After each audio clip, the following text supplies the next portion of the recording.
Welcome to the Optimist Newscast. I'm Jonathan Rates. Social club activity is closing in on its first week of pledging. Jessica Clark has more. Pledging season officially began Friday with bid night. The night started as pledgers met together with existing club members for a devotional to set the tone of unity for the night as they started the process of joining their respective clubs. It will be yourself. I'm just so protected and they are overwhelmed. Social clubs then scattered across campus and all around Abilene as new pledgers came together to participate in new and old traditions. Existing members joined in the night facilitating activities and showing pledgers the ins and outs of their club history and atmosphere. Bid night kicked off the pledging process, which continues through the next 3 weeks. The center of campus has been busy with pledging activities since they kicked off last weekend with bid night.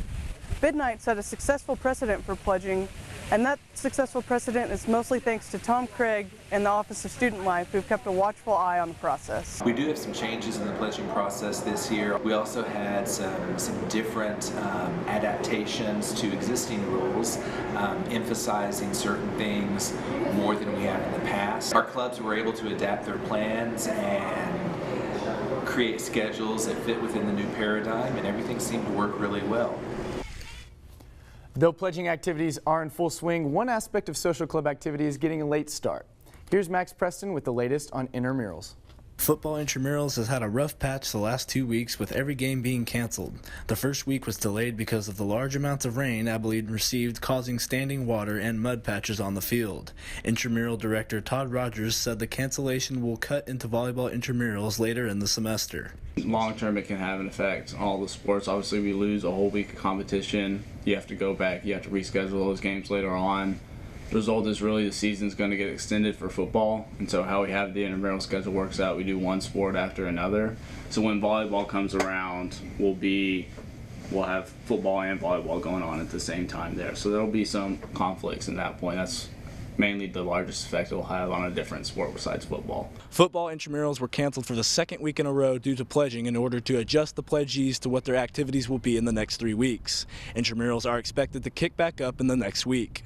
I mean, I think it's kind of worked, the timing of it has worked out really well, considering like bid night was on Friday and then this is like the first week of pledging. So I can understand how it's kind of helped out some guys who would otherwise just be swamped and wouldn't be able to go to intramurals. But we play basketball like every Friday. So I mean, there are guys here, like we're still active, we're still playing sports together, and everybody's been good. Thanks, Max. Founded in 1997, the Free Burma Rangers fight oppression of ethnic minorities in Burma with prayer, courage, and resources. David Eubank, founder and leader of the humanitarian service movement, and his family have partnered with 71 relief teams to bring aid to over 1 million people in conflict areas near Burma. The relief teams provide emergency medical care, shelter, food, clothing, and human rights documentation to the affected people groups. Eubank spoke at Abilene Christian University earlier this week and says the only way they exceed in their mission is through prayer and love. First thing is God's help. Sometimes I don't want to do something. I just say, Jesus, what should I do? Still do that? Okay. Then help me. And he helps me. That's what keeps me doing it. It's his help and his power and his love to love other people. We're getting this girl out and amongst all these dead bodies. She's been holding on to her dead mother for 2 days, and we get her out with God's help and American smoke and a rocky tank, and we're running. People cry sometimes, and sometimes I want to cry when I think about all these children have lost. Mostly it's encouraging. As of 2015, the Free Burma Rangers now launch relief missions to aid Kurds under attack by ISIS in Iraq. Finally, ACUPD participated in National Night Out on Tuesday, a nationwide event that allows individuals to interact with police officers in an informal setting, including games, food, and information regarding the campus police department. Well, that's all for this week. For more campus news and events, follow us on Twitter, Instagram, and Facebook at ACU Optimist. For the Optimist Newscast, I'm Jonathan Rates.